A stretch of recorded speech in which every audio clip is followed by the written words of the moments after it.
Amin amin ya rabbal alamin. Yang saya hormati Tuan Imam, Tuan Pengurusi dan seluruh ahli jawatan kuasa masjid, dan tidak lupa pada hadirin dan hadirat, muslimin dan muslimat yang dikasihi oleh Allah Subhanahu wa taala. InsyaAllah sebelum kita masuk solat waktu Isya, sama-sama kita duduk dalam majlis ilmu, sama-sama kita niat beriktikaf. Moga-moga ada sedikit saham akhirat untuk kita. Moga-moga inilah bekalan untuk kita bawa bertemu dengan Allah Subhanahu wa taala. Di malam ni insya-Allah saya tak mau bercakap panjang. Kita nak membicara tentang satu tajuk berkaitan manusia yang lalai, manusia yang alpa, manusia yang ghaflah. Kadang-kala nikmat yang diberikan oleh Allah Ta'ala, Allah berikan kepada kita pelbagai nikmat yang Allah berikan. Allah berikan nikmat rezeki, Allah berikan nikmat kesihatan, Allah berikan nikmat kepada kita harta benda. Tetapi berapa ramai yang mensyukuri akan nikmat yang diberikan oleh Allah Subhanahu wa taala, dan berapa ramai masih nakkan tambahan rezeki supaya ia ada dapat rezeki lebih daripada orang lain. Hadirin dan hadirat yang dikasihi oleh Allah Subhanahu wa taala, Allah Subhanahu wa taala menyebutkan dalam Al-Quran, dan kami akan memeriksa semua amal perbuatan mereka, lalu kami jadikan sebagai debu-debu yang berhamburan. Kita ni tuan-tuan, amal ibadat yang dibuat oleh manusia akan timbang di akhirat. Kalau timbangan kita baik, kalau timbangan kita bagus, amal ibadat kita baik, amal ibadat kita bagus, insya-Allah ada saham untuk kita. Tetapi kita kena ingat, masuk dalam syurga bukan disebabkan amal ibadat yang kita lakukan di atas muka bumi. Masuk dalam syurga bukan sebab berapa banyaknya amal ibadat yang kita buat atas dunia. Disebut dalam satu kitab, cerita kepada kita, Allah Ta'ala memanggil satu orang manusia untuk masukkan dia dalam syurga dengan rahmat Allah. Allah panggil dia, "Hei si fulan, masuk kamu dalam syurga dengan sebab rahmat aku," kata Allah. Lalu si fulan ini pun menjawab, "Wahai Allah, aku tak mau masuk dalam syurga sebab rahmat engkau." Sebab apa kata ulama? Sebab dia minta kepada Allah nak masuk syurga sebab amalan yang dia buat. Dalam kitab tersebut menyebutkan dia ni tuan-tuan buat amalan sahaja 500 tahun. 500 tahun dia buat amal ibadat. Dia minta pada Allah supaya Allah Ta'ala masukkan dia dalam syurga sebab amal ibadat 500 tahun. Tapi Allah Ta'ala bagi kat dia suruh masuk syurga sebab rahmat Allah. Dia tak mau, dia nak masuk syurga sebab amal ibadat dia 500 tahun. Seolah-olah dia rasa banyak 500 tahun. Banyaklah tuan-tuan, boleh hidup sampai 500 tahun banyak. Hadirin hadirat yang dikasihi oleh Allah Subhanahu wa taala, banyak. Allah Ta'ala kata, baik, kalau kamu nak timbang amal ibadat kamu 500 tahun, baik kita timbang. Timbanglah amal ibadat 500 tahun, timbang punya timbang. Pahala, orang kata dosa lebih berat berbanding pahala 500 tahun. Kemudian Allah Ta'ala pun bagi tahu kepada dia, "Hey si fulan, go to hell." Mana tempat hang? Neraka. Nah, sebab apa? Pahala kurang, dosa banyak. Lalu dia bagi tahu kepada Allah, "Wahai Allah, aku minta maaf wahai Allah, aku khilaf. Seandainya kalau aku mengetahui masuk syurga bukan sebab amal ibadat aku, nescaya aku akan minta supaya engkau merahmati aku wahai Allah. Kalaulah aku tahu masuk syurga sebab rahmat engkau, nescaya tidak akan ku minta untuk ditimbang amal ibadat 500 tahun." Jadi kita ni tuan-tuan nak pesan pada kita, nak bagi tahu pada kita, nak cerita pada kita, buat amal ibadat sampai kita dapat redha daripada Allah. Nah, itu saya teringat kalam daripada Syekh Mutawali Sya'rawi. Syekh Mutawali Sya'rawi menyebutkan kepada kita, atas dunia ni kita kena kejar 5 perkara. Atas dunia kita kena kejar 5 perkara. Atas dunia kita kena cari 5 perkara. Apa dia perkara dia? Yang pertama, kita kena cari redha daripada Allah. Kita kena cari redha Allah. Kena cek balik diri kita. Kita hidup puluh tahun, ada orang 50 tahun, ada orang 60 tahun, ada orang 70 tahun. Cuba kita muhasabah diri kita. Selama 70 tahun ni, adakah kita telah mendapat redha daripada Allah? Redha tu datang nama pula tuan-tuan. Redha tu kalau kita terjemah dalam bahasa kita, puas hati. Bila kita nak satu-satu kerja, kita nak pekerjaan yang orang bawahan kita buat, pasti kita nak kerja yang puas hati, kerja yang elok, kerja yang bagus, cara nak menyelesaikan masalah, cara yang elok, bukan cara yang memaksa. Kita nak dalam keadaan puas hati, kita boleh terima. Hadirin hadirat, apa dia? Kena muhasabah selama panjang Allah bagi usia kita 50 tahun, 60 tahun, adakah kita telah mendapat redha daripada Allah? Bagaimana tanda kita telah mendapat redha daripada Allah?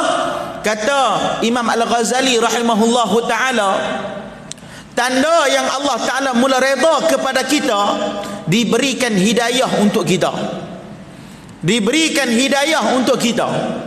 Apa hidayah tu tuan-tuan? Yakni kata Imam Ghazali, diberikan kepada kita hidayah bermaksud kita akan memandang diri kita banyak dosa berbanding kita melihat orang banyak dosa. Kita akan merasakan diri kita hina dan kita akan merasakan orang lain lebih mulia daripada kita. Tapi kita buat amal ibadat, kita rasa diri kita bagus, kita rasa diri kita hebat, kita rasa diri kita dah sempurna. Tu kita boleh hukum orang, tu kita boleh kata ke orang bukan-bukan. Na'udzubillah min dzalik.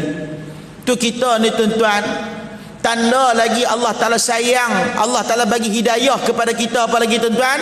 Tanda dia diberikan taufik daripada Allah.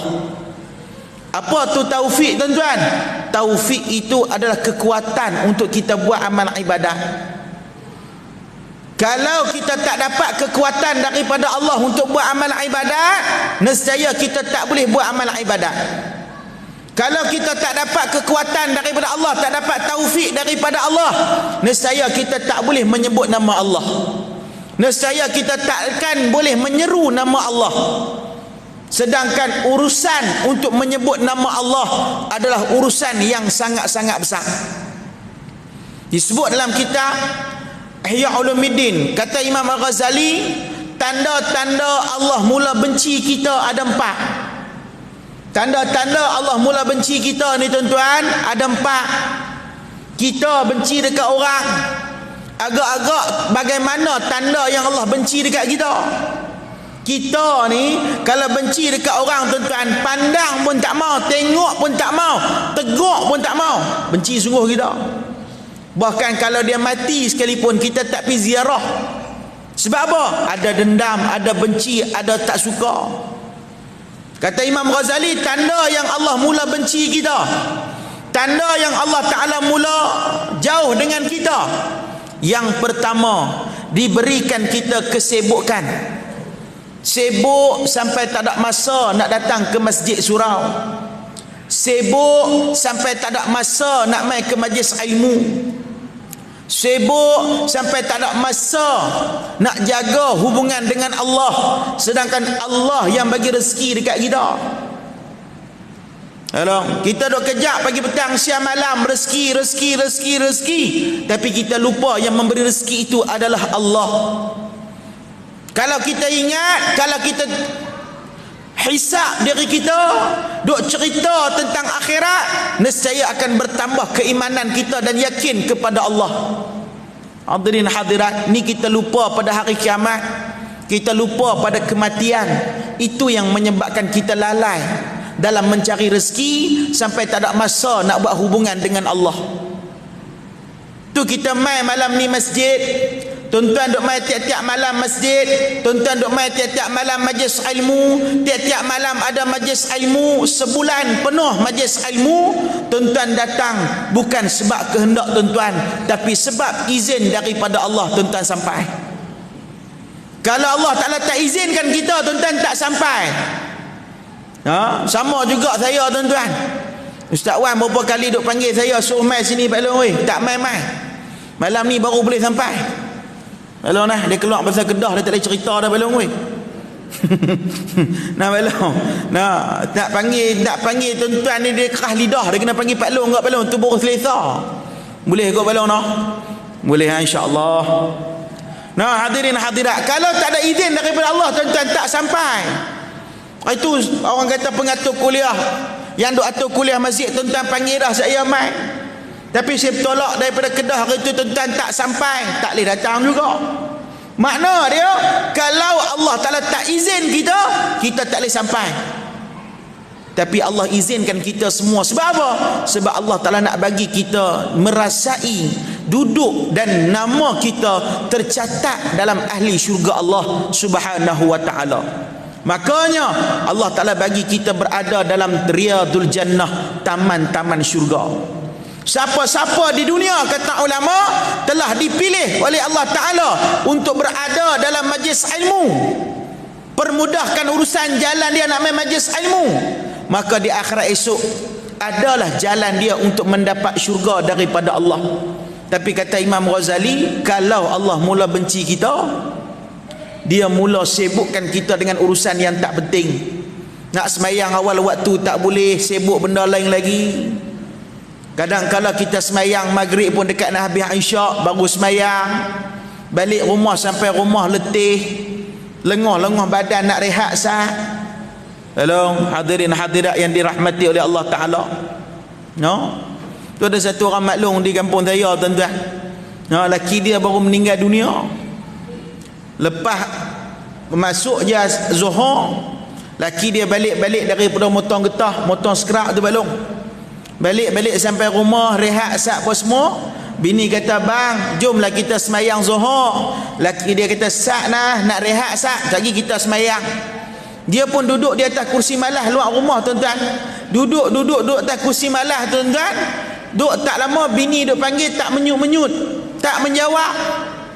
Pi tengok, tuan-tuan, tak ada dah, mati dah. Tu kata mati bukan syarat sakit, mati bukan syarat sehat, mati bukan syarat tua, dan mati bukan syarat muda. Apa syarat mati? Hidup adalah syarat mati. Bila hidup pasti akan mati.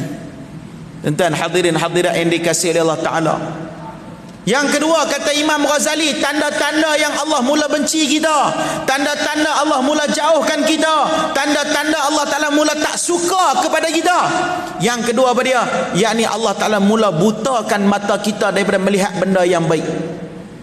Quran tak boleh nak buka baca, jalan ke masjid tak nampak, majlis ilmu tak nampak. Tolong, program-program hak maksiat kita boleh tengok. Tolong, jalan sana sini kita boleh, pergi mall, pergi mana boleh, tapi nak main majlis ilmu tak boleh. Sebab apa? Tanda Allah mula butakan mata kita. Itu yang Allah Ta'ala sebut dalam Al-Quran, manusia akan menyesal bila duduk dalam alam barzakh, baru manusia akan menyesal. Apa yang Allah Ta'ala sebut dalam Quran, Allah cerita dalam Al-Quran, Rabbana absarna wa sami'na faraji'na ni'man salihan inna muqinun. Wahai Tuhan kami dah dengar akan siksaan-Mu ya Allah, kami dah tengok akan siksaan-Mu ya Allah, faraji'na ya Allah, kembalikan kami. Untuk buat dia ni'man salihan inna muqinun, kembalikan kami ya Allah, kami nak buat amal ibadah yang dulu kami alpa, yang dulu kami tak buat, hari ini kembalikan kami untuk kami buat. Tuan-tuan, ulama menyebutkan minta dikembalikan bukan untuk solat 5 waktu, bukan untuk puasa Ramadan, bukan untuk membaca Quran, tapi adalah minta dikembalikan untuk melakukan sedekah jariah yang kita mampu buat hari ini tapi kita tak boleh nak buat. Na'udzubillah min dzalik. Balong, Allah mula butakan mata kita ni bukan buta dunia. Dunia kita boleh lihat, boleh berjalan, boleh tengok jalan, boleh tengok benda yang cantik, boleh tengok benda yang lawa, yang segak, yang bagus. Tapi yang kata buta di sini, dia tak nampak jalan ke akhirat. Dia tak boleh tengok benda lain. Sedangkan dalam Islam bagi tahu pada kita, ulama pun bagi tahu pada kita, Nabi pun bagi tahu pada kita, antara mata yang boleh menggugurkan dosa kita bila mana kita melihat wajah mak ayah kita, gugur dosa kita balong. Tengok Quran, gugur dosa kita. Tengok Kaabah, gugur dosa kita. Dosa hak mana balong? Dosa hak kecil. Adapun hak besar, kena kautim dengan Allah lah, semayang taubat. Balong, hadirin hadirat yang dikasihi oleh Allah Ta'ala, tu siapa yang ada mak pak lagi, ziarah, tengok, tatap muka mereka. Kalau tak ada dah, kirimkan kepada mereka setiap malam sebelum nak tidur malam, kirimkan suratul Ikhlas pada mak ayah kita balong. Nah, tu kata orang yang buta akhirat ni balong, dia tak nampak jalan buat baik. Bukan setakat buta balong oi, kalau rabun sekalipun kita tak boleh bawa kereta dah. Silau tak boleh bawa kereta dah. Rabun tuan-tuan bawa kereta malam, lupa nak pakai spek, orang depan kereta tu bagi lampu tinggi, tuan-tuan nak marah orang depan kan? Kita nak marah diri kita. Kita marah orang depan, kita tak marah diri kita. No, haram tu orang depan ni bagi lampu tinggi. Padahal salah kita tak pakai spek. Kita lupa bawa spek. Tu baru rabun balong weh, mau buta, meraba kita. Ada satu orang Pak Long di kampung saya tuan-tuan, dia punya rabun ni tuan-tuan tahap tinggi. Rabun dia tu tuan-tuan tak boleh bawa bincang. Macam mana ustaz rabun dia? Dia punya rabun ni Pak Long, pi surau bawa bini dia, balik surau bawa bini orang. Dia punya rabun lah Pak Long weh. Hak bini orang tu pun ikut juga. Sebab apa? Rabun. Dua-dua pakai rabun. Hak kawan ni duk gonyoh mata tengok kat pintu. Bini aku kot. Tak apa. Pi kat tangga tu pegang tangan kawan tu, heret buat atas motor, pederah buat balik. Tapi dia mula pelik dah. Sebab apa? Bini dia kalau naik motor dengan dia, tak peluk pinggang balong, duk pegang tu, hak belakang tu. Tiba-tiba hari tu bini dia peluk pinggang, dia kata, buang tabiat nak mampuih ke orang tua ni dia tahu. Hello. Rupanya salah bini balong. Sampai-sampai rumah anak dia tanya, "Pak, ya, mak baru ke?" Tak mak lama. Takkan kot. Awak, mak lama lawa lagi. Mak baru huduh, gigi pun tak ada. Pak dah hitam betul lah. Betul pak tengok. Tuan-tuan kawan pun raba ambil spek mata boh di kepala, boh di kepala, baru tengok, lah, salah buat balik bini tok siap. Hello, nampak ada kita. Tu baru rabun. Mata tak sedap dah. Duk kena pakai spek, nak baca Quran pun nak kena pakai spek. Kadang kalau sampai 2-3 spek. Ada orang yang ni sikit buat spek jauh dekat, ada yang tak mampu buat spek dekat, ada belaka belum nak abang ada kita. Tu yang kedua. Yang ketiga kata Imam Ghazali, tanda hati kita telah mati. Yang kedua pada yang ketiga tanda hati kita telah mati pada tuan-tuan. Yang ketiga, dipekakkan telinga dia daripada mendengar benda yang baik-baik. Nasihat tak boleh dengar, ayat Quran tak boleh dengar, zikir tak boleh dengar, majlis selawat tak boleh dengar, rasa panah, rasa meluat, rasa benci, rasa kerja nak cari bagi depa ni bagi hilang, nak rasa nak fitnah, dia rasa tak boleh dengar. Sebab apa? Antaranya sebab Allah mula kunci telinga kita daripada mendengar benda yang baik. Hello? Hari-hari kita dengar kalimah azan, tapi kita tak boleh datang sembahyang jemaah. Hari-hari kita dengar kalimah azan, tapi kita still tak boleh datang solat berjemaah. Dengar orang azan, Allahu Akbar, Allahu Akbar, Allahu Akbar, Allahu Akbar, tak boleh mai belum. Hari-hari daripada Tok Imam, orang kata daripada Tok Bilal hak muda sampailah Tok Bilal hak lama. Tukar pula Tok Midah hak lawak, hak apa ni hak muda sampai hak lama, gutu belum tak boleh sampai. Bila nak sampai, satu hari dia akan sampai, tapi berbeza dengan orang lain. Maksud dia, orang lain datang duduk di belakang tok imam, kita mai duduk hari itu duduk depan tok imam. Orang lain mai duduk belakang tok imam berdiri, kita mai duduk depan tok imam, kita tidur. Tolong, nama dia apa? Mimin Pawasin, mati. Tolong nampak ada kita habis cerita. Yang keempat, tanda hati kita telah mati. Apa dia kata ulama? Tanda hati kita telah mati yang keempat, iaitu apa dia? Allahumma salli ala Sayyidina Muhammad. Dikeraskan lidah dia daripada menyebut nama Allah. Belum, lidah dia payah nak zikir nama Allah. Lidah dia payah nak memanggil nama Allah. Tu saya teringat satu orang hamba Allah yang mengkarang kitab hikam, nama dia Imam Al-Haddad rahimahullahu ta'ala. Dia karang satu kitab hikam. Dalam kitab hikam tu menyebutkan kepada kita, sesiapa yang susah menyebut nama Allah, maka diri dia mudah ditimpa kekufuran. Na'udzubillah min dzalik. Tolong, orang yang payah sebut nama Allah, diri dia mudah ditimpa kekufuran. Antara apa dia? Mati payah nak mengucap dua kalimah syahadah. Bila mulut berat nak berzikir nama Allah. Tolong hadirin hadirat yang dikasihi oleh Allah Ta'ala. Nah, tu tengok Tok Khotib sebelum nak turun khutbah Jumaat, dia akan sebut pada kita apa dia? Di pengakhiran khutbah dia, sebelum dia nak turun khutbah, sebelum nak tutup khutbah, Tok Khotib akan pesan kepada kita, wala zikrullahi akbar. Dan dengan menyebut nama Allah itu urusan yang sangat-sangat besar. Siapa yang tak dapat sebut nama Allah rugi. Tolong, payah belum bimbang takut mati dalam keadaan su'ul khatimah. Tu kata Imam Al-Ghazali lagi dalam kitab dia apa dia?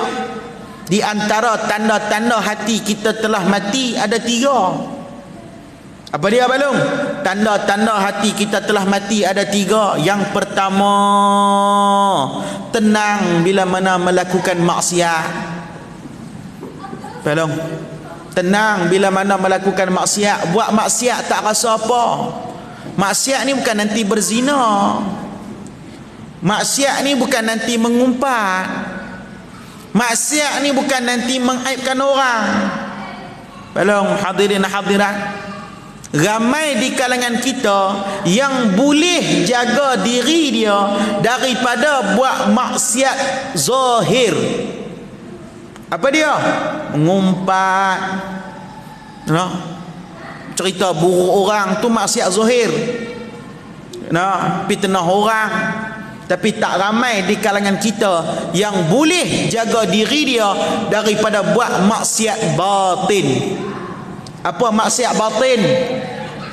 Ujub, riya, takabur, sum'ah, lalai, ghaflah kita, kelalaian kita. Tolong hadirin hadirat yang dikasihi oleh Allah Subhanahu wa taala.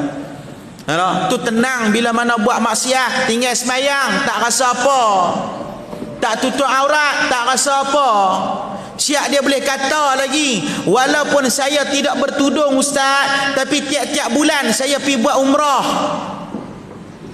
Walaupun saya tak bertudung ustaz, tapi saya keluar duit zakat tiap-tiap tahun.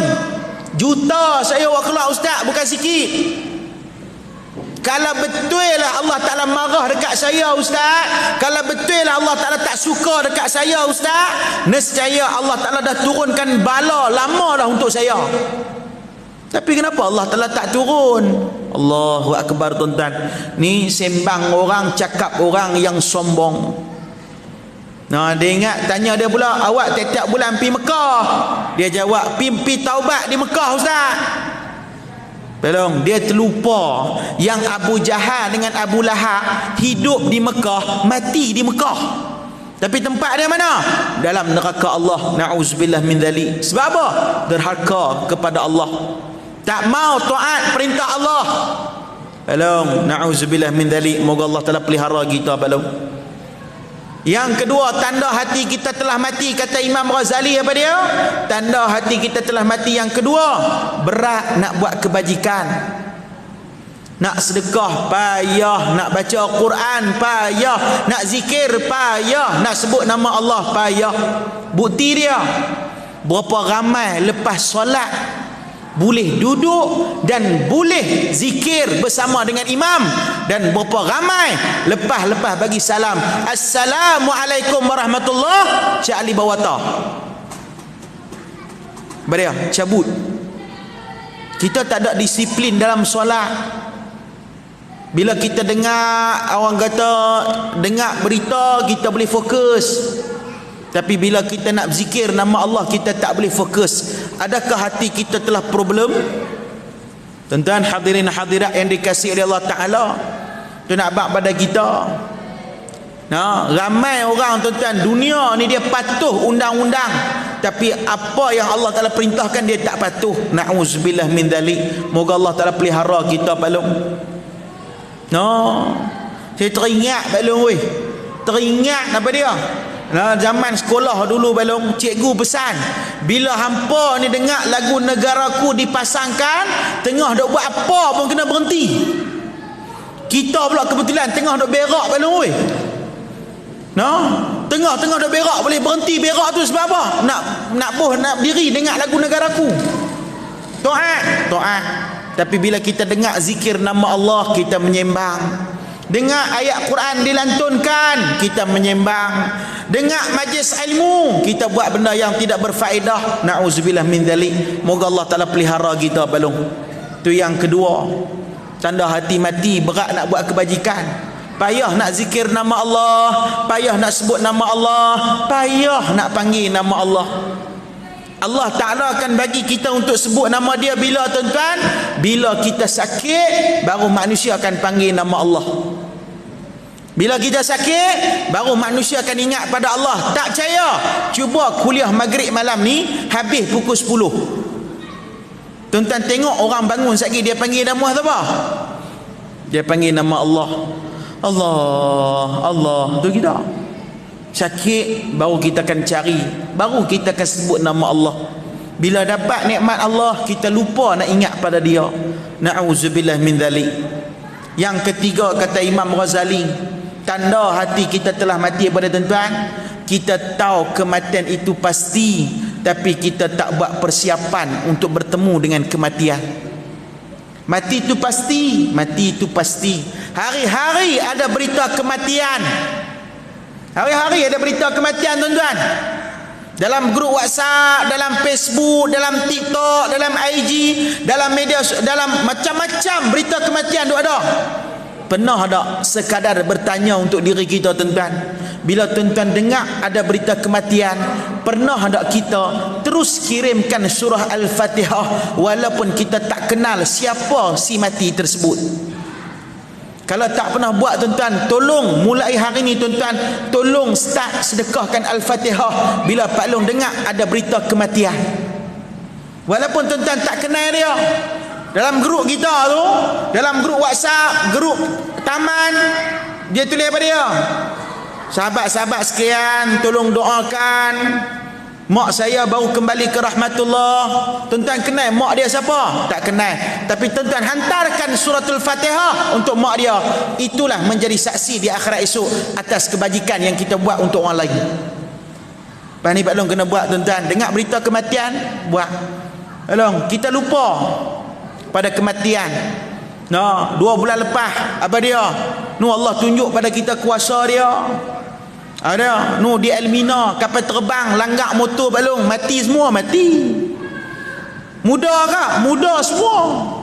Bukan tua. Tu kata mati bukan syarat tua, bukan syarat muda. Hak bawa motor nak hantar makanan, Grab food tu balong, berhati-hati dia. Dah pakai helmet, bawa motor atas jalan dia. Duk ingat kereta tak langgar dia tak langgar kereta. Tapi Allah hantarkan kapal terbang, langgar dia pula balong. Makna dunia hari ni Pak Long, kita kena berwaspada. Jangan terlalu seronok, kerana kematian sedang mengejar kita tuan-tuan. Berita kematian banyak. Apa lagi? Kita tengok pula berita dalam TikTok duk viral. Seorang profesor tengah mengajak kuliah subuh meninggal dunia. Dari segi pandangan mata kita dah tengok dia mati, tuan-tuan. Mati husnul khatimah. Pandangan kita di sisi Allah, kalau Allah bagi, alhamdulillah. Semua pakat cemburu nak mati macam dia. Saya pun teringin nak mati macam dia. Tengah duk berkuliah, tapi bukan malam ni, malam lain. Tak buat persiapan lagi balong. Bukan takut mati balong, hoi. Tak buat persiapan lagi. Mau mati tak buat persiapan balong, jahanam. Tak ada apa nilai balong nak ditimbang esok balong, tak ada apa. Dan hadirin hadirat yang dikasihi Allah Ta'ala, kita tahu berita kematian, tahu, tapi kita tak buat persiapan. Allah Ta'ala hantarkan kita pelbagai ujian, azab, bala nak bagi kepada kita beringat. Yang dunia dah tenang, kita tetap alpa. Nah balong. Hadirin hadirat yang dikasihi oleh Allah Subhanahu wa Ta'ala. Tu kita nak bab pada kita, tuan-tuan, sama-sama kita muhasabah diri kita. Sama-sama kita minta ampun pada Allah. Sama-sama kita minta keredaan daripada Allah. Apa dia minta reda? Supaya Allah Ta'ala puas hati dengan amal ibadat kita buat tu balong. Bila Allah puas hati balong, insya-Allah Allah bagi rahmat tempat kita dalam syurga dia balong. Hadirin hadirat yang dikasihi oleh Allah Subhanahu wa Ta'ala. Suatu ni. Masuk dah. Minit lagi, minit lagi, insya-Allah. Hadirin hadirat tu kata dia, amal ibadat kita akan ditimbang. Bila timbang balong, bukan mahkamah dunia. Kilo di dunia orang boleh curi kilo, tapi di akhirat balong tak boleh lari dah. Apa yang kita buat semua akan dibentangkan. Malaikat yang catat semua dibentangkan. Dan jikalau kita bertaubat, dipadamkan apa yang kita buat. Jadi kena perbanyakkan taubat balong. Kena banyak minta ampun pada Allah. Kena banyak minta maaf dengan Allah. Kena perbanyakkan minta supaya Allah redha kepada kita. Redha apa dia? Semoga Allah Ta'ala puas hati dengan ibadat yang kita buat. Bukan senang nak main semayang berjemaah. Bukan senang nak main majlis ilmu. Itu orang kah? Oi, jam tuan-tuan slow bisu ke apa? Kalau azan buat dong, oi.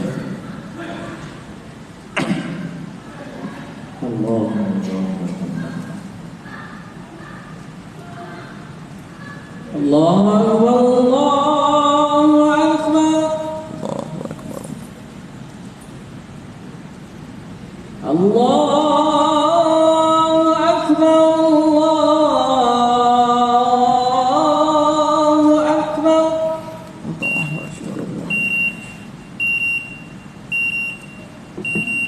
Asyhadu an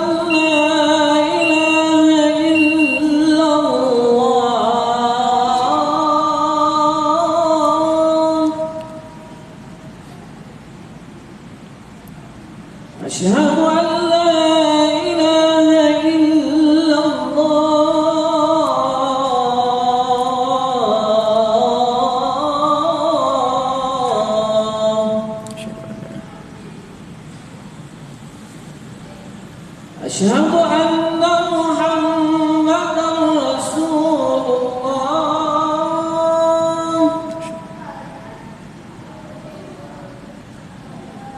Asyhadu anna Muhammadar Rasulullah.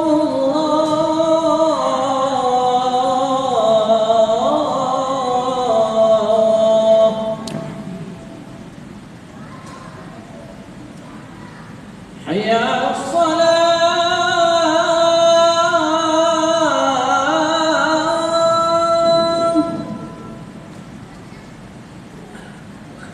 Hayya 'alas salah.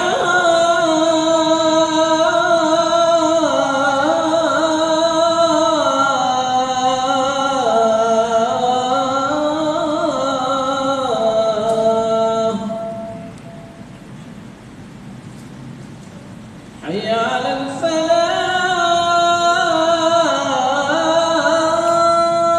La haula wala quwwata illa billahil aliyyil azim.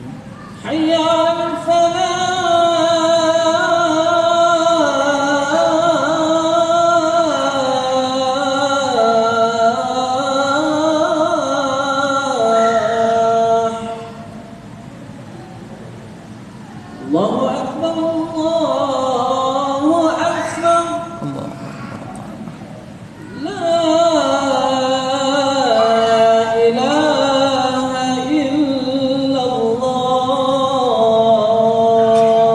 لا إله إلا الله اللهم رب هذه الدعوة التامة والصلاة والسلام على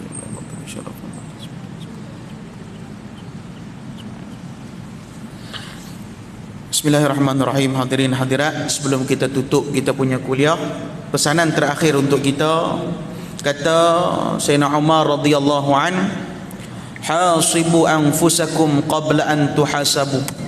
Hisablah diri kita sebelum kita dihisab depan Allah. Nak tidur malam, hitung diri kita, cek balik diri kita, sama ke ada kehidupan harian kita telah diredai oleh Allah ataupun tidak. Semoga Allah Ta'ala meredai kehidupan kita. Allah berikan kita sakinah, mawadah, warahmah dunia dan akhirat. Kalau dunia Allah Ta'ala bimbing kita menjadi ahli yang baik, ahli yang soleh, maka di akhirat layaklah untuk kita menerima syurga Allah Subhanahu wa Ta'ala. Jadi sama-sama kita minta pada Allah supaya Allah Ta'ala bagi kita taufik, bagi kita hidayah untuk sama-sama melakukan amal-amal jariah. Semoga Allah Ta'ala masukkan kita semua dalam syurga tanpa dihisab. Amin ya rabbal alamin. Semoga Allah Ta'ala merahmati kita semua.